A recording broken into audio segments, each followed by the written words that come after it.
जी, तो अब हम बात करने वाले हैं जी थर्मिस्टर के ऊपर। तो अगर हम बात करें स्टूडेंट, थर्मिस्टर जो है ये असल में दो वर्ड से मिलकर बना है। एक वर्ड हमारे पास है जी थर्म। पहला वर्ड हमारे पास क्या है? ये पहला वर्ड है मेरे पास थर्म। पहला थर्म है। दूसरा जो वर्ड्स है वो है ईस्टर। ईस्टर जो वर्ड्स है ये डराइव हुआ है रजिस्टर से। किससे ड्राइव हुआ है जी? रजिस्टर से। रजिस्टर से ये वर्ड्स जो है वो ईस्टर निकला है। तो हमें क्या पता चला? हमें ये पता चला कि थर्मिस्टर क्या हैं। थर्मिस्टर असल में ऐसे रजिस्टर होते हैं जो कि टेम्परेचर पे डिपेंड करते हैं। थर्म का मतलब क्या होता है जी? टेम्परेचर। मतलब ऐसे रजिस्टर जो कि टेम्परेचर पे डिपेंड करते हैं उनको कहते हैं थर्मिस्टर। या हम इसको ऐसे भी डिफ़ाइन कर सकते हैं, हम कहते हैं कि ऐसे रजिस्टर जिनकी रेजिस्टेंस जो होती है वो टेम्परेचर के हिसाब से चेंज हो सकती है, उनको हम क्या नाम देते हैं जी? थर्मिस्टर का नाम देते हैं। हम इनको डिफ़ाइन करते हैं कि these are the heat sensitive. ये क्या होते हैं जी? ये हीट को सेंस करते हैं, हीट सेंसिटिव डिवाइस होते हैं जिनकी रेजिस्टेंस जो होती है या रेजिस्टिविटी जो है वो चेंज होती है। किसके हिसाब से? टेम्परेचर के हिसाब से चेंज हो सकती है। These are called thermistor. Thermistor की अगर हम स्टूडेंट्स कंपोजिशंस की बात करें तो थर्मिस्टर असल में हमारे पास टोटल 4 एलिमेंट्स जो मैं यहाँ पे बताने वाला हूँ उनसे मिलकर बनते हैं। उनमें मेरे पास क्या है जी? एक निकल आता है, ये निकल के ऑक्साइड से मिलकर बनते हैं। इसके अलावा कॉपर से मिलकर बनते हैं। निकल हो गया, कॉपर हो गया, और तीसरा मेरे पास है आयरन। आयरन से और चौथा मेरे पास आता है जी कोबाल्ट। इन 4 एलिमेंट्स, मोस्टली 4 एलिमेंट्स से मिलकर बनते हैं। या आप इनको कह सकते हैं कि these are composed of ceramic material. किससे मिलकर बने होते हैं जी? ये सेरामिक मटेरियल से भी मिलकर बने होते हैं। तो अभी हमने क्या किया? थर्मिस्टर को डिफ़ाइन किया कि ये क्या होते हैं, और थर्मिस्टर के कंपोजिशन के बारे में बात की, यानी मैन्युफैक्चरिंग की बात की। अब हम बात करते हैं थर्मिस्टर की शेप कैसी होती है। थर्मिस्टर की शेप कैसी होती है, यानी थर्मिस्टर किन फॉर्म में या किन शेप में हमें मिलते हैं। तो हमें मोस्टली ये 3 शेप में मिलते हैं। नंबर 1 हमारे पास जो इनकी शेप होती है वो है बीड्स शेप। क्या होती है जी? बीड्स शेप होती है। बीड्स शेप मतलब जस्ट लाइक आप कह सकते हैं इनकी शेप इस तरह से होती है। ये दो इनके कनेक्टिंग डिवाइस होते हैं, यानी कनेक्टिंग टर्मिनल होते हैं, और ये हमारे पास एक बीड्स शेप तरह के होते हैं। बीड्स शेप हो सकती है, या मेरे पास ये किस तरह से हो सकते हैं? ये रॉड शेप होते हैं। किस तरह के हो सकते हैं? या इनकी शेप रॉड्स हो सकती है। रॉड्स मतलब सिलेंडर टाइप के हो सकते हैं। जिस तरह हमारे पास सिलेंडर होता है बिल्कुल इसी तरह से हमारे पास ये इनकी शेप होती है।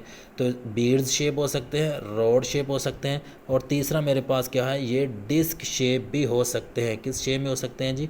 डिस्क शेप के भी हो सकते हैं। तो इनकी तीसरी शेप मेरे पास इस तरह से भी होती है। तो 3 शेप होती हैं, एक बीड्स शेप होती है, दूसरी रॉड्स शेप होती है, तीसरी इनकी डिस्क शेप होती है। इसके अलावा इनकी जो हमारे पास जो चौथी इंपॉर्टेंस बात है वो हमारे पास इनकी जो है वो रेजिस्टेंस कितनी हो सकती है। रेजिस्टेंस की रेंज की अगर हम बात करें तो इनके पास जो स्टूडेंट्स रेजिस्टेंस की रेंज होती है वो होती है 0.1 से लेकर 10⁻⁷ ओम तक। कितनी होती है जी? 0.1 से लेकर 10⁻⁷ ओम इनकी रेजिस्टेंस होती है। तो अभी हम स्टूडेंट्स बात किस चीज़ की हमने इनकी डेफिनेशन को, इनको डिफ़ाइन किया, इनकी हमने मैन्युफैक्चरिंग देखी, इनकी शेप्स देखी, और इनकी रेजिस्टेंस कितनी रेंज की होती है वो हमने बात की। अब अगर हम बात करें इनके हमारे पास फंक्शंस की, हम बात करते हैं जो हमारे पास थर्मिस्टर हैं असल में इनको यूज़ क्यों किया जाता है, इनके फंक्शंस क्या होते हैं। तो नंबर 1 स्टूडेंट्स हमारे पास जो फंक्शन होता है वो हम कहते हैं ये टेम्परेचर को मैयर करते हैं, टेम्परेचर मैयर करने वाले होते हैं। नंबर 1 क्या है? ये टेम्परेचर को मैयर कर सकते हैं। इसके अलावा दूसरी जो यूजेस है इसका, दूसरा यूजेस इनका ये है कि हमारे पास ये स्मॉल से स्मॉल टेम्परेचर को भी डिटेक्ट कर लेते हैं। क्या करते हैं जी? स्मॉल टेम्परेचर जो है उसको भी डिटेक्ट कर लेते हैं। स्मॉल टेम्परेचर कितना हो सकता है?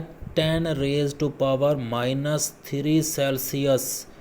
10⁻³ सेल्सियस मतलब 0.001 सेल्सियस। इतना टेम्परेचर भी ये क्या करते हैं? डिटेक्ट कर लेते हैं। या हम कह सकते हैं 10 केल्विन, हमारे पास 10 केल्विन तक टेम्परेचर जो होता है, स्मॉल से स्मॉल टेम्परेचर को ये मेजर कर सकते हैं। मतलब अगर थोड़े से थोड़ा टेम्परेचर भी चेंज होता है तो ये हमारे पास क्या होता है, इनकी रेजिस्टेंस चेंज हो जाती है। तो इसके अलावा अगर हम तीसरा इनका यूज़ देखें, तीसरा हमारे पास जो स्टूडेंट इनका यूज़ होता है वो हमारे पास है, इनको इंडस्ट्री के अंदर यूज़ किया जाता है। इंडस्ट्री के अंदर हम क्या करते हैं जी, इनको यूज़ करते हैं। इंडस्ट्री के अंदर क्यों यूज़ करते हैं? इंडस्ट्री के अंदर हमारे पास अगर थोड़ी सी कहीं पे आग लगती है तो जैसे ही आग लगेगी मतलब क्या होगा, टेम्परेचर जो होगा वो बढ़ जाएगा। क्या होगा जी, टेम्परेचर बढ़ जाएगा। अब स्टूडेंट्स टेम्परेचर बढ़ने से क्या होगा? टेम्परेचर बढ़ने से स्टूडेंट्स हमारे पास जैसे ही टेम्परेचर बढ़ेगा तो इनकी रेजिस्टेंस कम हो जाएगी। असल में अगर हम बात करें स्टूडेंट, जो थर्मिस्टर होते हैं ये 2 टाइप्स के होते हैं। आपको मैं बता देता हूँ इनकी टाइप्स कितनी होती हैं। इनकी टाइप्स जो होती हैं वो 2 टाइप्स के होते हैं। एक हमारे पास होती है स्टूडेंट्स, हम इनको कहते हैं एन।